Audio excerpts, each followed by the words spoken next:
বুঝলি ভাই, হ্যাঁ বল। একটা জায়গা নিলাম বুঝলি। কোথায়? সুশান্ত সিংকে চিনতিস? রাজপুতরে যে বলিউডে ছিল হিরোটা, যে মারা গেছে? যে মরে গেছে। হ্যাঁ। ও তো ছোটবেলাকার বন্ধু ছিল বুঝলি, ওর জায়গাটা নিয়ে নিলাম চাঁদে। চাঁদে? হ্যাঁ রে ভাই, কত বললো? 500 কোটি। 500 কোটি? 500 কোটি কোথা থেকে পেলি? বাপের অ্যাকাউন্ট চেপে দিলাম। বাপের কাছে 500 কোটি টাকা ছিল? আরে ভাই ছিল, এখন পুরা বাপের ব্ল্যাক মানিটাকে হোয়াইট মানি করে দিলাম, পুরা চাঁদের মতন ধপধপা। আমি নেবো বুঝলি। নিলে তাহলে তুই আমার পাশের জায়গাটা তুইলে, ওইখানে তো প্রথম নীল আর্মস্ট্রং পার্টে রেখেছিল। তাহলে তো দাম বেশি হবে। দূর, ও আমার ঈশ্বরের সাথে বহুত পুরানো রিস্তাদারি আছে না, তোর জন্য 50 কোটি কমান দেবো।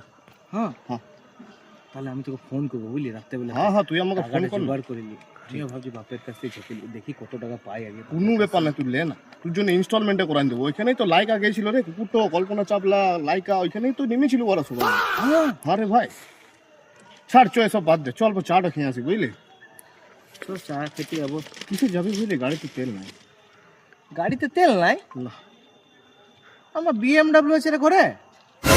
ও তোর BMW না, তাহলে কোনো ব্যাপার না, আমার ঘরের ছাদে বুঝলি হেলিকপ্টারটা রাখা আছে বুঝলি, তাহলে ওটা নিয়ে যাবে। আমার পাইলটটা আছে না, এবার এই মাসের মাইনে ডালবো, দিতে দেরি হয়ে গেল। জমিটা কিনলাম না, 2 কোটি টাকা লিবে বলছো। 2 কোটি? হ্যাঁ তাহলে এক কাজ করে তুই উড়াস না, আমি রোডে যাই, আমার বাস আছে ভলভো, ইসা, একদম নামবো, চাটা লুবো, ভিতরে ঢুকিয়ে যাবো। ঠিক আছে ভাই, তাই করবো তাহলে। তাহলে চ। চ। ঠিক আছে চ। দাদা 10 টাকা হবে দাদা, সকাল থেকে কিচ্ছু খাইনি। পকেটে 2 টাকা নাই রে ভাই, নিজেরা চা খেতে পাচ্ছি নাই, তোকে কি করে 10 টাকা দেবো বাবু? আমারও খুব খারাপ লাগছে। A few moments later. সালাদের কাছে 10 টাকা নেই আর চাঁদে জমি কিনেছে। চললুম দুবাই, দিরামে কামাবো হাবিবি।